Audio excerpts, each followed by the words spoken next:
here with Rebecca Ruth Gould to discuss her book, The Persian Prison Poem. Now out in paperback from August 18th. Excellent. Rebecca, tell us more about the themes and motifs that you came across in writing this book and exploring the Persian prison poem.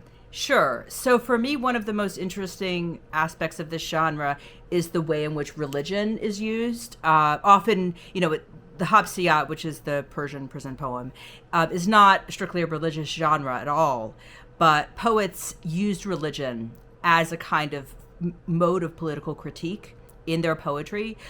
One way, in a very general sense, in which they used religion was to frame themselves as prophets who had this kind of special authority that is more profound and more wide-reaching than the sultan's authority. So in a sense, it was a way of talking about justice and the injustice of being imprisoned. And I'm particularly thinking here of Hahani Shirvani from Shirvan, who wrote during the 12th century. One of his most famous poems is called The Christian Qasida, and that's probably the kind of centerpiece of my book. I have a lengthy chapter just about that poem.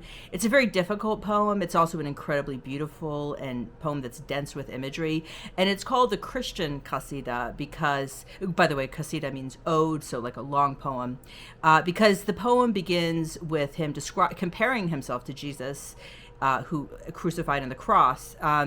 And so it's that right there is a use of religion. He's engaging with a Christian tradition, but he engages equally with the Christian tradition and with the Muslim traditions concerning Jesus.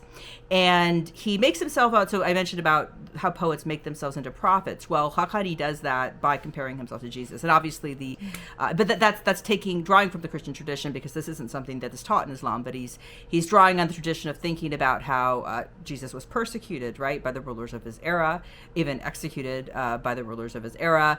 And so obviously that makes the poet out to be someone who is brave and courageous, which has a long legacy in Persian poetry. I think Christianity, it appears everywhere in the poems. Another thing that I really was blown away by in this poem is when he threatens the ruler, essentially, that he's going to wear what he calls the zunar. And the zunar is a belt that was worn in many, not consistently all the time by Christians and Jews, but when in the Muslim societies where they did have to wear certain kinds of clothing, it was the belt that they had to wear. So it's a symbol of discrimination. And when Hahani, in sort of his poetic act of rebellion, says he's going to wear the zunar, essentially he's kind of critiquing that discrimination and framing himself, even though he is a Muslim poet, framing himself as Christian.